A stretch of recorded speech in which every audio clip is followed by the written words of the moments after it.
रात हो गई है। ये पिछले कुछ दिनों से रात में सोना इतना मुश्किल हो गया है कि रात भर मोबाइल चेक करते रहिए कि सरकार है कि गई।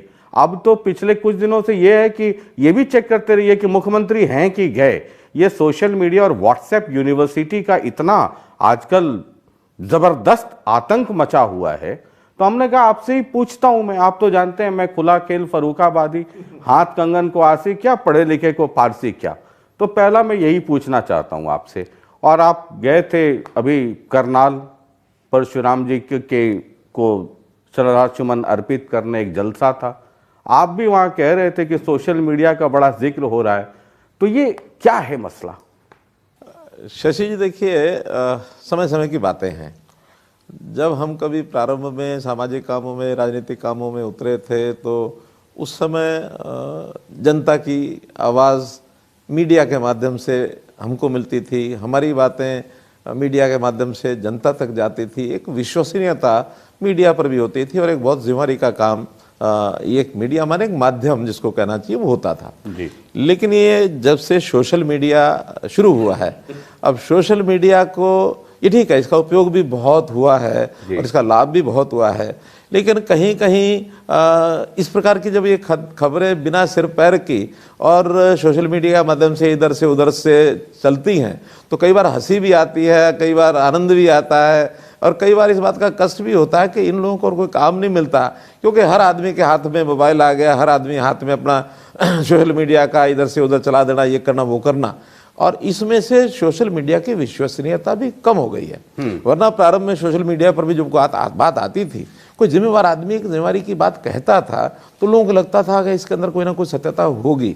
लेकिन अब हर आदमी रिपोर्टर बन गया है, हर आदमी सोशल मीडिया में अपनी बात को कहने के लिए आगे बढ़ गया। हाँ, जिनको आनंद आता है इन बातों में, वो चीज़ों को आगे भी बढ़ाते हैं, उसको रिट्वीट करते हैं, उसको फिर आगे प्रसारित करते हैं, फॉलो करते हैं और ये सारे काम करते हैं। और इसमें कुछ लोग वेस्ट इंटरेस्ट के भी लोग होते हैं, कुछ लोग उनको आनंद आने लगता है, उसमें से भी करते हैं कि शायद इसी के आधार पर कुछ हो जाए। अरे भाई, मुख्यमंत्री बनना या विधायक बनना या सांसद बनना या सरकार में इधर से उधर आना जाना, ये सोशल मीडिया वाले तय करेंगे क्या? आखिर इसकी ये प्रोसेस है लोकतंत्र में। लोकतंत्र की प्रोसेस में जनता को एक बहुत बड़ा एक अवसर दिया जाता है कि एक बार 5 साल में जनता चुनती है, विधायकों को चुनती है। विधायक मिलकर के अपनी कोई इच्छा प्रकट करते हैं तो फिर पार्लियामेंट्री बोर्ड पार्टी का होता है, तब जाकर के कहीं कोई निर्णय होता है कि भी कौन मुख्यमंत्री बनेगा, कौन नहीं बनेगा। ओवरनाइट किसी को सपना आ गया कि चलो आज मुख्यमंत्री को बदल डालते हैं, उसको रात को बैठे बैठे सोते सोते खबर निकाल दी और खबर निकाल के मजे लेने वाले लोग उसको यानी रिट्वीट करने लग गए, उसको आगे प्रसारित करने लग गए, रोजाना ये काम हो गया। तो मुझे तो जब से खबर चली तब से आनंद ही आता रहा है। मतलब पूरा एंजॉय कर रहे हैं ना? मैं तो आनंद ही आता रहा। और अभी आपने प्रश्न पूछा तभी मुझे आनंद ही आया इस बात का कि एक बेसिर पैर की बात को एक जिम्मेवार आदमी किस ढंग से पूछ रहे हैं। ये ठीक है, आप अपने लिए नहीं पूछ रहे, आप जनता के लिए पूछ रहे हैं। तो जनता को तो मैंने कल अपने करनाल के भाषण में बता दिया था कि रोजाना मुख्यमंत्री बदल के सोने की भी कुछ लोगों को एक सपने जैसी बात हो गई है, आनंद लेते रहे, वो करते रहे। और मैंने तो यहाँ तक कहा कि अगर इस काम में इनको अगर सफलता ना मिले और थक जाएं, मेरे पास आ जाए, मैं कुछ ना कुछ और भी बता दूंगा इनको। एक सोशल मीडिया पे मैं एक लार्जर एस्पेक्ट पे जाना चाहता हूँ। हरियाणा में जो गवर्नेंस है मैं उस पे जाना चाहता हूँ, लेकिन उसके पहले ये सोशल मीडिया वाली जो व्हाट्सएप यूनिवर्सिटी है, मतलब उसको हम लोग भी कम से कम एक बार नहीं 1000 बार क्रॉस वेरीफाई करते हैं तभी चैनल पे चलाते हैं, वरना पता चला हर दिन मुकदमा डिफेमेशन सूट होता रहेगा, मानहानि का केस होता रहेगा। एक मंत्री, लेकिन ये सवाल तो आप दे सकते हैं इसका जवाब, मंत्रिमंडल में बदलाव या विस्तार को लेकर के भी बहुत बातचीत चल रही है। देखिए, आज से नहीं चल चर्चा है, आज से नहीं, ये जब से पहले दिन से जब मंत्रिमंडल बनता है जी, उसी दिन से कुछ लोगों की इच्छाएं जाग जाती हैं या कुछ लोग प्रोत्साहित करते हैं दूसरे लोगों को, अरे ये मंत्री बन गया, ये क्यों नहीं बना, ये बन गया तो वो क्यों नहीं बना, तो इसलिए कब चेंज होगा। अब ये तो क्योंकि संवैधानिक व्यवस्था हो गई है कि विधानसभा में 15% विधायकों को ही अवसर मिलता है मंत्रिमंडल में रहने का, उससे ज़्यादा बन नहीं सकते। पहले कभी होता था लिमिट नहीं होती थी, अब लिमिट हो गई है। अब उसमें लगातार जब चर्चाएं चलती रहती हैं तो इसका कुछ रिपेयर नहीं होता है। अगर कभी मंत्रिमंडल में कोई हेरफेर करने की बात भी आती है तो ये जनता को ना पता होता है और ना ही जनता के लिए विषय होता है। ये तो पार्टी को मुख्य रूप से सोचना होता है कि भाई डिलीवरी हमारे मंत्रिमंडल की ठीक हो रही है तो बढ़िया चलता है, और डिलीवरी में कहीं कोई दिक्कत आती है, कठिनाई आती है, तभी सोचा जाता है। आज के दिन में हमारे मंत्रिमंडल के सभी मुख्यमंत्री समेत 14 के 14 मंत्री सब अच्छी डिलीवरी कर रहे हैं, जनता को जो चाहिए वो दे रहे हैं। और कहीं कोई दिक्कत आएगी तो उस दिन तो फिर जब हो जाएगा तभी पता लगेगा, उससे पहले क्या लगने की क्या जरूरत है। इसलिए मैं तो कई बार कहता हूं कि जिस चीज की ज्यादा चर्चा हो जाए, मैंने कई बार देखा है पॉलिटिक्स वो होते भी नहीं है, वो होती भी नहीं है। लेकिन ये चर्चा को बल तब मिला जब आपने कई विभागों को इकट्ठा मर्ज करना शुरू कर दिया आपने। उसका कारण कोई मंत्रिमंडल नहीं है, उसका कारण यह है कि हमने काम करते करते एडमिनिस्ट्रेटिवली कई बातें देखी हैं कि कुछ चीजें ओवरलैपिंग है, कुछ चीज़ों का दायरा एक ही है, काम एक ही है, लेकिन नाम बदल करके छोटे छोटे विभागों को अलग से बांटा गया। उदाहरण के लिए कभी ये सोशल जस्टिस और हमारा जो SC-BC डिपार्टमेंट है एक ही होता था। अब किन कारणों से उस समय अलग किया गया मुझे मालूम नहीं है, लेकिन वही स्कीमें सोशल जस्टिस डिपार्टमेंट में है, वही स्कीमें SC-BC में है। और अब तो हमने उन सबको मिला करके अंत्योदय का जब से हम एक कंसेप्ट लेकर के आए और उस नाते से आगे बढ़ रहे हैं, फैमिली की आय को देख करके वो लाभ सबको मिलने चाहिए, चाहे वो SC हो, चाहे वो BC हो, चाहे वो समाज का कोई और वर्ग हो, तो उन सबको जब लाभ मिलेगा तो उस नाते से अंत्योदय के कंसेप्ट से सब मिल सकता है, मिल जाता है। लेकिन उसका अर्थ ये नहीं कि हम किसी वर्ग के विरोध में कोई बात कर रहे हैं, लेकिन एडमिनिस्ट्रेशन को सुचारू चलाने के लिए सारा काम जब एक विभाग के अंतर्गत किया जा सकता है तो उसको एक करते हैं। तो इसी प्रकार से और बहुत से विभाग हैं। हमारी जो अकेडमीज हैं, अभी अलग अकेडमीज, कभी एक साहित्य अकादमी होती थी, अब किन कारणों से इनकी अकादमीज अलग अलग बना करके 6-7 अकादमीज बना दी, सारे में वाइस चेयरमैन अलग, डायरेक्टर अलग, सब। वहाँ मैंने देखा क्या है कि जितना उनका बजट होता है उसमें 80% बजट वहाँ जो काम करने वाले उनकी तनख्वाह में चला अधिकारी और कर्मचारी उनकी तनख्वाह में चला जाता है, 20% जनता के लिए बचता है। तो हमने कहा अगर इसको सबको मिला करके एक हेड पर लाएंगे तो काम तो सारा वो होगा ही, लेकिन वो जो 6 जगह खर्च होने वाला है वो एक जगह होगा। सामान्य कोई एक आध कर्मचारी अलग से भी रखना होगा उन कामों के लिए, तो कुल मिलाकर के जितने एक अकादमी में हैं उसका 1.5 गुना से काम चल जाएगा, 2 गुना से चल जाएगा, 6-7 गुना तो नहीं रखने पड़ेंगे। मतलब कुछ मंत्री आजकल रात में सो नहीं पा रहे हैं तो वो अपना आराम से सोए, उसमें कोई दिक्कत नहीं। कोई विभागों के आपस में रीडिस्ट्रीब्यूशन का मंत्रिमंडल से कोई उसका लेना देना नहीं है। हाँ, पोर्टफोलियो में कोई बात अगर कल को बदली जाएगी, किसी के पास 2 विभाग हैं तो हो सकता है एक विभाग उसका कम हो जाए, किसी के पास 2 है तो उसके 3 भी हो सकते हैं, या कुछ विभाग मिल करके उसका रीअलाइनमेंट हो सकता है, उसमें कोई दिक्कत नहीं है। लेकिन ये चीज़ें मंत्रिमंडल के सुविधा के लिए और प्रशासनिक एक तेजी लाने के लिए काम में प्रशासनिक एक रैशनलाइजेशन है और उस रैशनलाइजेशन को हम कर रहे हैं। मतलब मंत्रिमंडल में कोई फेरबदल बहुत ज्यादा नहीं है, डिपार्टमेंट्स चेंज हो सकते हैं, मंत्रालय बदल सकता है, लेकिन जो है वही मंत्री काम वो आराम से सोए, आराम से सोशल मीडिया से अपनी नींद हराम, कोई भी मंत्री अपनी नींद हराम ना करें, आराम से सोए। हम 2022 के अंत में है, 2023 मुहाने पे खड़ा है और उसके तुरंत बाद 2024 है। 2024 में लोकसभा चुनाव भी और उसके बाद विधानसभा चुनाव भी। मैं इसलिए इसका जिक्र कर रहा हूं कि जो बुनियाद आपने डाली है, बहुत सारे स्कीम्स हैं या योजनाएं हैं, मैं उस पर भी आपसे बात करना चाहता हूं, ब्रीफली सब पे बात करना चाहता हूं, क्योंकि ये बुनियाद होगा। और 2022 जैसा मैंने कहा कि हम अंत में हैं और 2023 से शुरुआत है और 2024 में तो चुनाव ही है, दोनों चुनाव हैं। आपने एक चिरायु योजना शुरू की और उसके बारे में बहुत लंबी चौड़ी बातचीत भी की है आपने, ये और 2024 को ध्यान में रखते हुए ये क्या इम्पैक्ट है इसका? देखिए, पहली बात तो ये है कि कोई भी योजना जो हमारी शुरू होती है वो किसी साल को या किसी चुनाव को रख के कभी नहीं बनाता मैं। मेरे सामने होता है जनहित लोकहित। जी, जनहित लोकहित ये सबसे बड़ा लक्ष्य है मेरा। और इसमें जब हमको ये ध्यान में आया कि प्रधानमंत्री जी ने घोषणा की है आयुष्मान भारत की, आयुष्मान भारत में जो SC-CC data, socio economic caste census data 2011 में जो बना था, उसके आधार पर वो योजना लागू की है सारे देश में। उस बात को 11 साल हो गए उस डाटा को इकट्ठे किए हुए। समाज में निरंतर परिवर्तन होते रहते हैं, परिवारों की आय कम हो ज़्यादा हो ये बदल होती रहती है। उसमें भी जो बीपीएल की लिमिट थी वो 1,20,000 रुपये प्रति परिवार प्रति वर्ष की आय थी। आज सिनेरियो बदल गया है लोगों की, यानी एक प्रकार से इन जनरल भी जैसे आर्थिक स्थिति प्रदेश की होती है उस हिसाब से बदलती है। आज हमको लगता है कि वो उस डाटा के परिवार 15.5 लाख परिवार उस समय सूची में थे। जब हमने गोल्डन कार्ड देने शुरू किए तो वो परिवार ही 9 लाख हमको मिले, बाकी 6 लाख परिवार या तो कई बार ऐसे गरीबी के परिवार होते हैं वो कहीं शिफ्ट कर जाते हैं, बाहर प्रदेशों के परिवार होते हैं, या उनकी आय लिमिट ऊपर हो जाती है, वो खुद भी कार्ड बनवाने के लिए आते नहीं हैं। तो ऐसे मात्र 9 लाख परिवार। जब हमने इनकम बेस्ड सारा ये डाटा परिवार पहचान पत्र के माध्यम से इकट्ठा किया तो हमने उस आय लिमिट को 1,80,000 किया और वो बन गया 28 लाख परिवार, 28,89,000, टू बी मोर स्पेसिफिक 28,89,000 परिवार हो गए। अब हमको लगा कि ये सारे परिवार उसमें जोड़ने चाहिए, तो केंद्र ने तो हमको मैक्सिमम लिमिट दी हुई 15.5 लाख परिवार की, हमने उसको 28,89,000 किया है। तो 13,89,000 परिवारों को अतिरिक्त प्रदेश सरकार की ओर से 5 लाख का स्वास्थ्य का बीमा करने के लिए योजना बनाई। उस योजना का नाम है चिरायु हरियाणा, एक्सटेंशन ऑफ आयुष्मान भारत। आयुष्मान भारत में केंद्र सरकार का योगदान रहता है 60% का, 40% प्रदेश सरकार देती है, लेकिन 15 लाख से ऊपर, 15.5 लाख से ऊपर जो 13 लाख ये परिवार हैं, इनका पूरा पैसा प्रदेश सरकार खर्च करेगी और इस पर हमारा लगभग 500 करोड़ रुपया साल का ये हमारा खर्च होगा।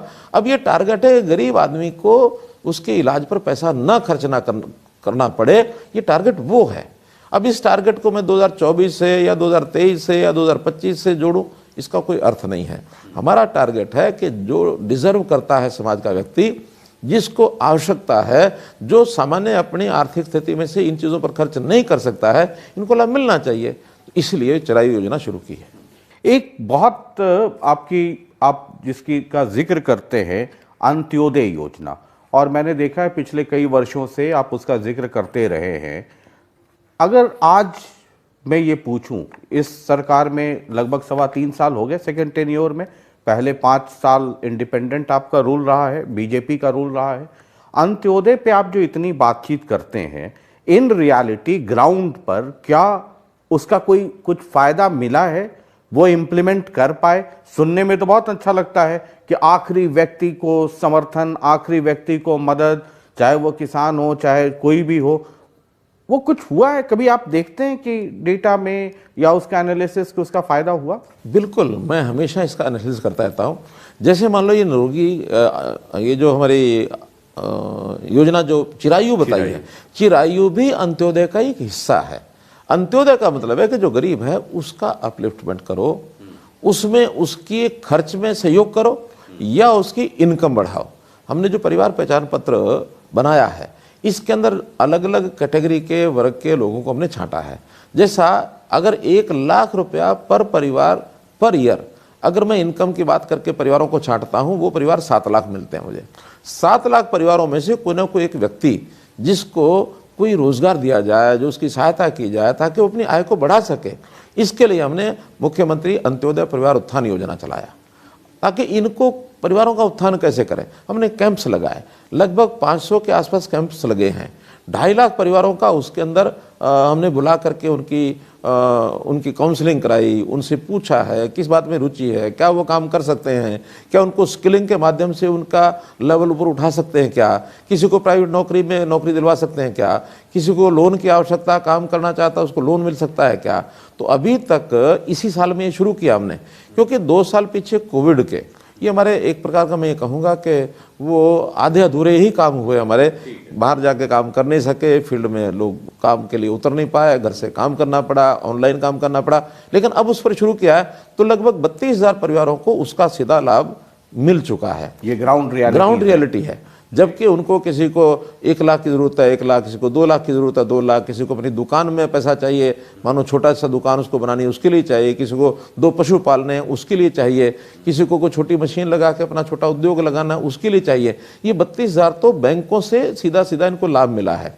जिन लोगों को नौकरी दी है, ऐसे नौकरी वाले लोग भी काफ़ी इसमें आगे आए हैं। जैसे अभी हमारा एक HKRN, हरियाणा कौशल रोजगार निगम, ये हमने पोर्टल बनाया और हमने घोषणा की कि जो आउटसोर्सिंग पर अभी तक हम ठेकेदारों से लोग लेते थे, बहुत शोषण होता था लोगों का, उस शोषण को बंद करने के लिए हमने अब सीधे सीधे जो गरीब लोग हैं उनको HKRN के माध्यम से जो आउटसोर्सिंग की नौकरी वो देनी शुरू किया। सबसे पहले TGT PGT टीचर्स, मैंने स्वयं अपने हाथ से 4100 लोगों को बटन दबा करके, और जो सबसे पहले गरीब लोग हैं जिनकी आय 1 लाख से कम है, जिनकी आय 1,80,000 तक है, उनको अलग अलग प्राथमिकता देकर, जैसे हमने 1 लाख से नीचे के जो परिवार हैं उनमें से कोई PGT TGT मिल गया तो उसको 50 अंक दिए, 1,80,000 तक है उसको 40 अंक दिए, 1,80 से ऊपर मानो 3 है या 2.5 है उसको हमने 30 दिए, उसके ऊपर 20 दिए, ताकि जो सबसे गरीब परिवार है उसकी इनकम के हिसाब से उसको वरीयता दिया जाए। 4,000 लोगों को नौकरी दी है, अभी और 4-5,000 हमने देनी है, तो ये अंत्योदय है। तो इस प्रकार के हमने सरकारी नौकरी में भी एक योजना बनाकर कि जिसके परिवार में एक भी सरकारी नौकरी नहीं है उसको 5% अंक अलग दिए। अभी अंत्योदय है। इसको लेकर के लोग कोर्ट में पहुंचे कि तो डिस्क्रिमिनेटरी है। कोर्ट ने कहा कि नहीं, जनता के हित में किसी प्रकार की ऐसी योजना कि आखिरी आदमी को अगर उठाने के लिए कोई स्पेशल, आखिर रिजर्वेशन भी तो यही चीज़ होती है कि रिजर्वेशन में भी गरीब परिवारों को लाभ मिले ताकि वो आगे बढ़ जाए। इसी प्रकार से हमने ये सब किया तो कोर्ट ने इसको अपहेड किया कि 5 अंक ठीक दिए गए हैं। आपने जिक्र किया अभी परिवार पहचान पत्र। मुझे याद है जब इसके बारे में पहली दफा चर्चा हुई थी तो इसका बहुत विरोध भी हुआ था, और अभी जो पेंशन जो कटे, बहुत सारे बुजुर्गों के जो पेंशन कटे, उसमें भी ये कहा गया कि इस परिवार पहचान पत्र का बड़ा उसका एक नेगेटिव इम्पैक्ट पड़ा है। अब जब हम 2022 के अंत में हैं, 3-3.25 साल इस टेन्योर का हो गया है, तो अब एक वक्त भी है जब हम रिव्यू करें कि जो हमने किया था उसका इम्पैक्ट हो रहा है या नहीं हो रहा है, एज अ गवर्नमेंट भी, एज अ चीफ मिनिस्टर भी। परिवार पहचान पत्र को अब 3.25 साल के बाद आप कैसे रिव्यू करते हैं? देखिए, परिवार पहचान पत्र का लाभ जितना अब जनता को हो रहा है, सबने स्वीकार किया कि ये चीज़ ठीक है। हाँ, कहीं ना कहीं त्रुटियां उसमें हो सकती हैं, क्योंकि आखिर तो सारा सिस्टम, क्योंकि आपका तो बड़ा विजन था कि आधार के आगे की ये चीज वही आधार है, वो इंडिविजुअल को पहचान करने का एक पैमाना है कि एक सिटीजन का एक नंबर ID होनी चाहिए ताकि उसका पता लगे ये ठीक व्यक्ति है। लेकिन हमारे समाज में व्यक्ति जो है वो इकाई नहीं हो सकता, परिवार एक इकाई है, क्योंकि एक परिवार में 1 या 2 व्यक्ति कमाने वाले हैं, 4 या 6 उसके ऊपर निर्भर होते हैं, तो परिवार की देखरेख करनी पड़ती है। परिवार को एक ID दे करके उस परिवार को कैसे आगे बढ़ाया जाए, उसमें बच्चे भी हैं, उनकी पढ़ाई होनी चाहिए, उसमें रोगी है उसका इलाज होना चाहिए, उसमें बुजुर्ग है उसकी भी सोशल एक प्रकार से उसकी सिक्योरिटी होनी चाहिए, जो बेरोजगार है उसको रोजगार मिलना चाहिए। तो एक परिवार के अंदर सारी चीज़ों की आवश्यकता होगी। तो परिवार पहचान पत्र का ये कंसेप्ट, ये एक अच्छा कंसेप्ट है। विरोध करने वाले भी आज खामोश हो गए हैं, बल्कि इस योजना को प्रधानमंत्री जी ने आह्वान किया कि हरियाणा की परिवार पहचान पत्र योजना को सारे प्रदेश लागू करें। सब अध्ययन कर रहे हैं। अभी पीछे महाराष्ट्र के लोग आए थे, मेरे साथ उनकी मीटिंग हुई, हमारे अधिकारियों के साथ सब लोग जा रहे हैं। और अभी मैं जम्मू कश्मीर में गया तो उन्होंने इस विषय को समझा, और मैं आपकी जानकारी के दे रहा हूँ कि जम्मू कश्मीर ने तो परिवार पहचान पत्र लागू कर दिया। उनका हम भी परिवार का एक ID देंगे ताकि परिवार के लिए ये सब किया जाए। और परिवार के इस प्रकार के सिस्टम से ही बहुत सी चीज़ें ऑटोमेटिक होने लगी PPP के कारण से। जैसे ओल्ड एज पेंशन 60 साल का होने के बाद पहले लोग धक्के खाते थे, अब काटने के बाद एक तरफ है, वो भी मैं आपको बताऊंगा क्यों काटी गई है, लेकिन वो नई बनाने के लिए भी अब किसी को कोई एप्लीकेशन नहीं देनी पड़ती, कोई दस्तावेज लेकर के दफ्तर में नहीं घूमना पड़ता, कोई धक्के नहीं खाने पड़ते। 60 साल होते ही अगले महीने से उसको पेंशन उसके घर में मिलनी शुरू हो जाती है। और ये लगभग 4,000 अभी इन महीनों में ही, थोड़े महीने हुए हमने लागू कर दिया, अब ऑटोमेटिक पेंशन बनी है। लोग खुश होकर बताते हैं मैं तो दफ्तर गया ही नहीं, मेरी पेंशन आ गई है। केवल उसका साइन कराने के लिए कंसेंट लेटर के ऊपर साइन कराते हैं कि आपको पेंशन। तो फिर ये बहुत सारे लोगों की कट कैसे गई, वो बताता हूँ। उसके बाद दूसरा विषय पहले करता हूँ मैं, राशन कार्ड। जो ये शिकायत रहती थी हमारे पीले कार्ड नहीं बने, हमारा BPL का कार्ड नहीं बना, वो भी 1,80,000 से ऊपर ऑटोमेटिक कार्ड बनेंगे। 2 जिलों में पायलट हो चुका है, कुरुक्षेत्र में सिरसा में लगभग 80,000 नए कार्ड बने हैं। ये ऑटो होगा? ऑटो होगा। 1,80,000 की जिसकी लिमिट है जाने की जरूरत उसी को कहीं जाने की जरूरत नहीं है। और अब तो फिजिकली कार्ड की भी जरूरत नहीं है, उसका तो केवल उसने परिवार पहचान पत्र बनाना है, बताना है, डिपो होल्डर ने देख लेना कि हाँ 1,80 से नीचे इसका नाम है, तो उसको वो राशन अपना दे देगा। कोई कठिनाई, उसको कहीं फिजिकल कार्ड नहीं ले जाना, कुछ नहीं करना, ऑटोमेटिकली 1 जनवरी से सब शुरू होने वाला है। इसके अनाउंसमेंट में कुछ समय के बाद करने वाला हूँ, लेकिन 1 जनवरी से कोशिश हमारी यही है कि हर एक 80 से नीचे के परिवार का, नहीं ये बड़ा इंपॉर्टेंट कह रहे हैं। बहुत बहुत बड़ी बात मैं कह रहा हूँ, छोटी नहीं है। क्या एक बार दोहरा 1,80,000 रुपए से सालाना इनकम जिस परिवार की कम है, उसका बीपीएल कार्ड ऑटोमेटिकली वो उसमें दर्ज हो जाएगा और उसको और पहले चरण में राशन जो है मिलना शुरू हो जाएगा। ये 1 जनवरी से लागू हो जाएगा। हरियाणा में ये स्कीम लागू हो जाएगी, बिल्कुल लागू हो जाएगी। ये तो बड़ी खबर है। और ब्रेकिंग, मतलब हम लोग जो ब्रेकिंग न्यूज चलाते हैं ना अपने अंदाज में, ये उस हिसाब से भी है। तो ये मैं कई बार पहले बता भी चुका हूं कि हम इसको लागू करने जा रहे हैं। तो ये सारा डेट आपने क्लैरिफाई नहीं किया। हाँ, डेट आप बताइए। 1 जनवरी से ये है। हाँ, अब इसमें ही जो पेंशन कटने की बात है, अपने यहाँ एक नियम है कि जो भी बुजुर्ग है उसकी पति पत्नी की आय, कपल की आय यदि 2 लाख से ऊपर है तो वो इस ओल्ड एज पेंशन का हकदार नहीं है। लेकिन पिछले कभी भी सरकारों ने, और हमने भी पिछले 5-6 साल में कभी बहुत ध्यान किया नहीं, क्योंकि उस समय तक हमारे पास भी कोई प्रमाण थे नहीं। ये तो परिवार पहचान पत्र बनने के बाद पता लगा कि 4 लाख रुपया साल का कमाने वाला भी पेंशन ले रहा है, 4.5 भी, 5 भी, 3.5 भी। तो 3.5 लाख से ऊपर के परिवारों की अभी पेंशन हमने काटी है, 30-35 हजार पेंशन कटी है। अच्छा। ये जो शोर मचता कि 2 लाख कुछ कट गई है, 2 लाख परिवार तो हर साल में नॉर्मली पहले भी कटते थे, आज भी due to death. Okay, death के कारण से 3.5 लाख के ऊपर पति पत्नी को मिला के अगर इनकम है, हाँ, तो उनको पेंशन नहीं मिलेगा। हाँ, मतलब अभी हमने 30-32 हजार पेंशन काटी है, 30-32 हजार लोगों की पेंशन कटी हाँ, है। लेकिन ये हम उनको अपील भी करते हैं, समझाना भी चाहते हैं कि पेंशन गरीब आदमी को मिले। यानी आखिर तो जनहित की जितनी योजनाएं सरकार की हैं उस पर पहला अधिकार गरीब आदमी का है। और गरीबी के हमने अलग अलग श्रेणियों में एक लिमिट तय की है, कहीं 1 लाख है, कहीं 1,80,000 है, कहीं 2 लाख है, कहीं 3 लाख है। तो इसकी लिमिट आज भी 2 लाख है, फिर भी हमने 2 और 3.5 के बीच में भी काटी नहीं है। आगे चल के देखेंगे क्या करना होगा। मतलब 2 लाख के ऊपर कट जानी चाहिए, लेकिन अभी 3.5 लाख, 3.5 लाख से ऊपर काटी है, वो 30-32 हजार। हाँ, तो हम अपील करेंगे लोगों को कि वो इसको छोड़ दें। प्रधानमंत्री जी ने एक बार अपील की थी, क्या कि जो लोग सब्सिडी लेते हैं गैस सिलेंडर की, और संपन्न लोग हैं तो गैस सिलेंडर की सब्सिडी छोड़ दें। आपकी जानकारी के लिए लगभग 1 करोड़ लोगों ने और वो गैस सब्सिडी छोड़ी थी। तो है तो इसी तरह की अपील ये चीज, हम जनता को परेशान भी नहीं करना चाहते, लेकिन एक बात जरूर कहना चाहते हैं कि जिसको जितनी आवश्यकता होगी सरकार उसके लिए ही उतनी योजना बनाएगी। आखिर तो चारों उंगलियां बराबर नहीं है, यहाँ लोअर क्लास इनकम के भी लोग हैं, मिडिल इनकम के भी हैं, हायर इनकम के भी हैं।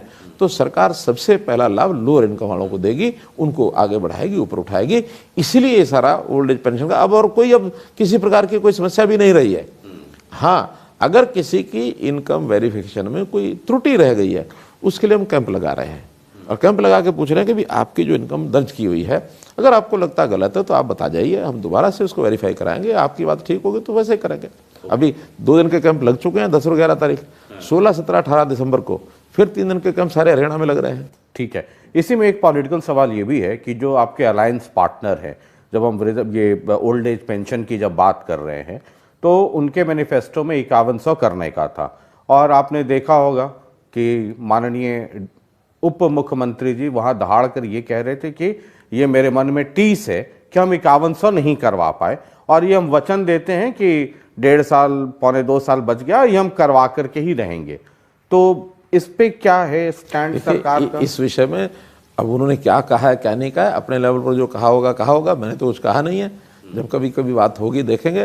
कुल मिला के हमने उसको 3,000 रुपया कहा हुआ है, तो 3 तो दोनों को ही फिट होता मैनिफेस्टो में, 5 तो फिट अभी है नहीं, कोई बातचीत आएगी तब देखेंगे। मतलब ये तो सरकार चूंकि कॉमन मिनिमम प्रोग्राम पर है, म्यूचुअल अंडरस्टैंडिंग पे, तो बीजेपी ने 3 कहा हुआ है और वो उतना हो जाएगा, है ना? ठीक है सर, तो ये कई लोगों के लिए संदेश भी है। बहरहाल हम तो जर्नलिस्ट ऐसे बीच बीच में आग लगाते रहते हैं। आईटी, आप जितनी चीजें बात करते हैं, चाहे ये अंत्योदय की बात कर रहे हैं, चाहे पीपीपी की बात कर रहे हैं, बिना आईटी के सहारे के हो नहीं सकता। और एक बार जब मैं बातचीत कर रहा था तो कह रहे थे सरकार से जुड़े लोग कि आईटी रिवॉल्यूशन हमने हरियाणा में जबरदस्त तरीके से किया है। क्या है वो? देखिए, अध्ययन करने के बाद अभी नहीं, बल्कि बहुत पहले से मैं इन विषयों के ऊपर अपना विचार विमर्श करते हुए अपना मन बनाए हुए था। 1996 से लेकर के 99 तक हमारी सरकार, यानी हम पार्टनरशिप में थे चौधरी बंसलाल जी की सरकार में। उस समय में मैंने ये कहा था कि जो इतनी भीड़ आती है अध्यापकों की, क्योंकि शिक्षा मंत्री रामविलास शर्मा थे, वो हमारी पार्टी से थे, मैं देखता था कि वहाँ बरामदे में, उनके कमरे में भीड़ लगी रहती थी। और क्या ट्रांसफ़र कराना है। अब 80,000 अध्यापक हैं हमारे, 80,000 अध्यापकों में से 2-4 हज़ार भी इस चक्कर में रहें तो ऐसा लगता है सारा बिल्डिंग भर गई।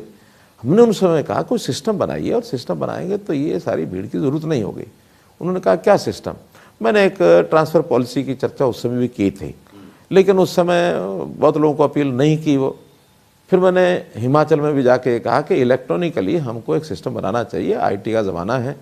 और मैं संयोग से नरेंद्र मोदी जी के उनके सहयोग से, उनके आशीर्वाद से, उनकी प्रेरणा से आईटी में 1996 से ही इन चीज़ों में बहुत आगे बढ़ गया था। हिमाचल में धूमल जी की सरकार थी, मैंने उनके सामने भी रखा, उन्होंने कहा कि भाई शिक्षा मंत्री और उनसे बात कर लीजिए। उन लोगों ने भी माना नहीं। लेकिन अल्टीमेटली जब 2014-15 में मैंने इस विषय को शुरू किया तो मैंने इसको लागू करने के लिए अपने शिक्षा मंत्री जी को कहा, उन्होंने तुरंत मान लिया कि हाँ ठीक है, अब इसको लागू कर सकते हैं।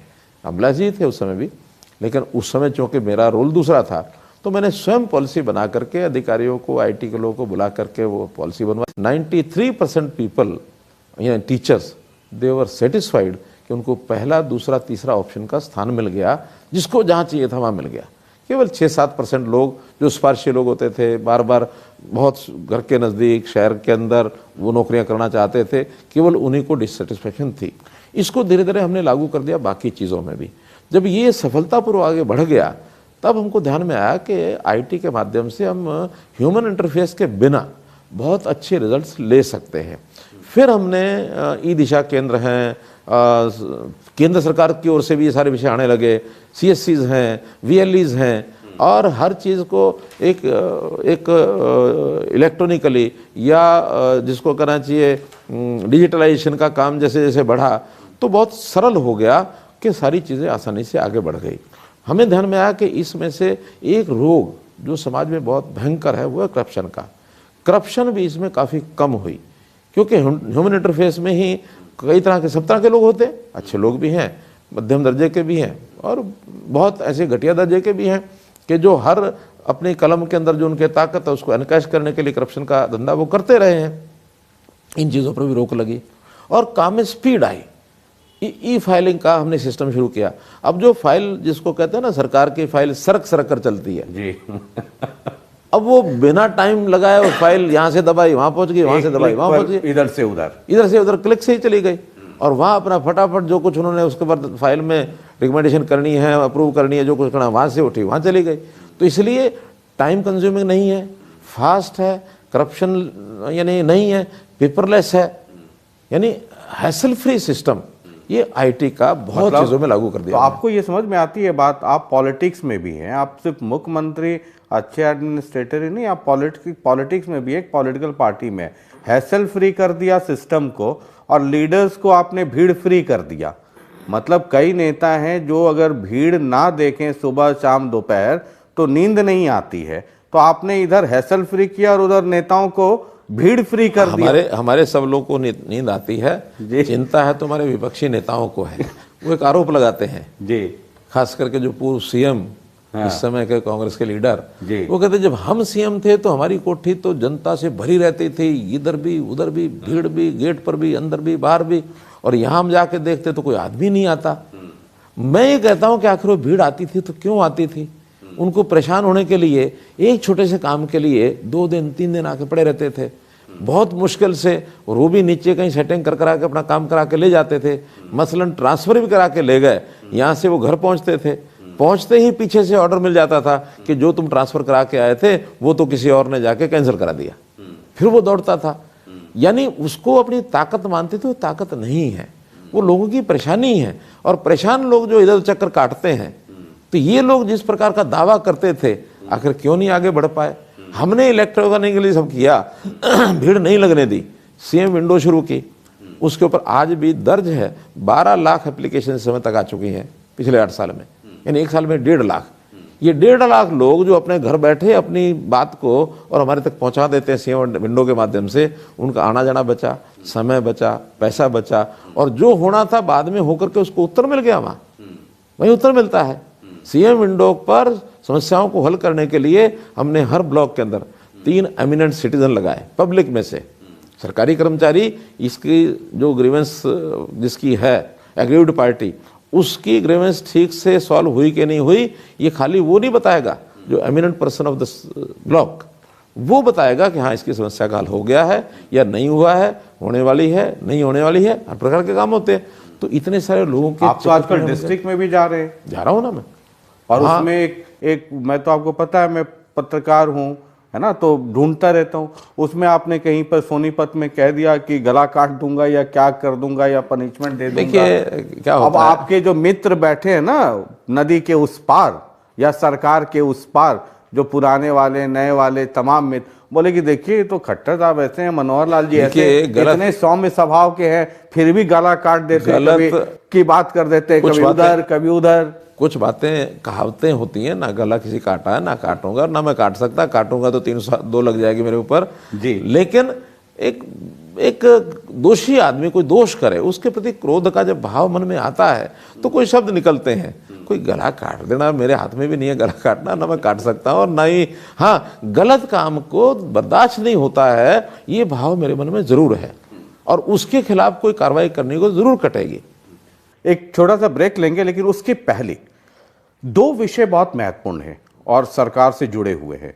एक प्रॉपर्टी को लेकर के विवाद, प्रॉपर्टी सरकार कह रही है हम प्रॉपर्टी आईडी बनाएंगे और एक दिमाग में एक लंबी चौड़ी स्कीम है। और दूसरा, जब आप कोई सामान खरीदते हैं, जैसे स्कूल की आप बात कर रहे थे, तो एक बड़े उसमें बड़ा चला भी आदमपुर के समय में कि सरकार स्कूल बंद कर रही है, लेकिन स्कूल मैनेजमेंट कमेटी कुछ बनाया आपने। इन दोनों विषयों पे मैं चाहता हूं कि आप बताएं कि ये क्या है। देखिए, और प्रॉपर्टी से जुड़ा हुआ रजिस्ट्री घोटाला और तमाम घोटाले सामने आ चुके हैं। देखिए, विद्यालयों की अगर हम स्थिति देखते हैं तो हमारे यहाँ विद्यालयों की संख्या पर्याप्त है, लगभग 14,000 से ऊपर सरकारी विद्यालय हैं।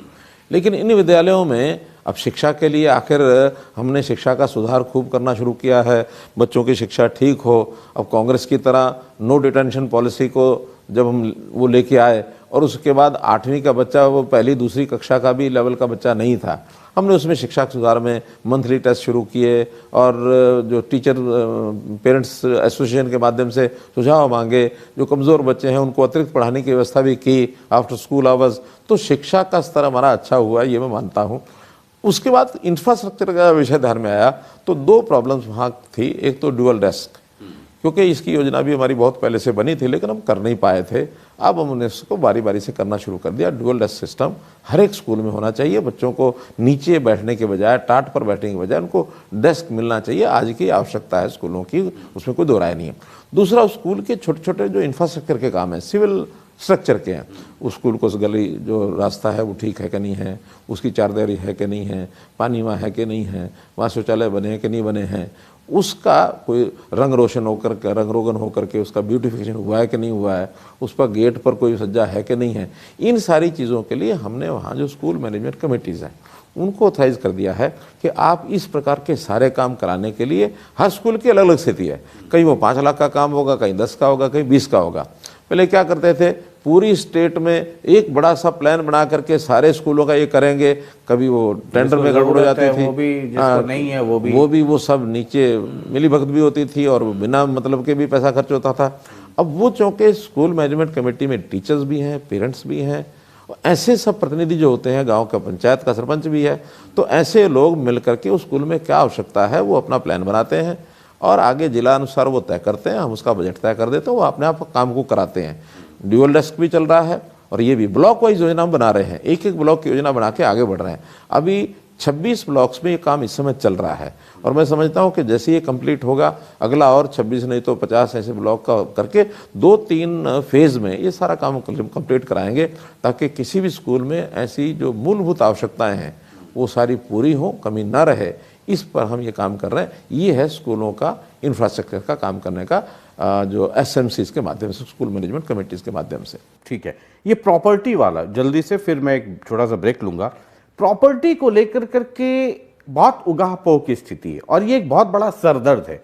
रजिस्ट्री घोटाला आया, इतनी हाई तौबा मची है, अब सरकार कह रही है कि हम प्रॉपर्टी आईडी बनाएंगे। अब ये एक नया कंफ्यूजन है, ये क्या है? देखिए, सामान्यतः जितनी भी प्रॉपर्टीज होती हैं, खास करके रेजिडेंशियल प्रॉपर्टीज या बिल्डिंग्स, एक तो एग्रीकल्चर लैंड है, वो प्रॉपर्टी एक अलग है, लेकिन जहाँ बिल्डिंग्स हैं, चाहे वो इंडस्ट्री की है, चाहे वो कमर्शियल है, चाहे रेजिडेंस की है, चाहे गांव में है, चाहे शहर में है, इसकी बहुत बड़ी समस्याएं और वर्षों वर्ष से चली आ रही हैं। जैसे मैं गांव की प्रॉपर्टी बताता हूँ। गांव में एक लाल डोरा नाम से कंसेप्ट था। लाल डोरा के अंदर की प्रॉपर्टीज रेवेन्यू रिकॉर्ड में कहीं आज तक नहीं लिखी गई, और ये कभी अंग्रेज़ों के समय से ही वो लाल डोरा तय किया हुआ था कि वो ऐसा मानते थे भी इस शहर के गांव के अंदर की जो प्रॉपर्टी, इसका कोई लेना देना नहीं, कि उनको लगान तो बाहर खेती की ज़मीन से मिलता था, गांव के अंदर से तो कोई मिलता नहीं था।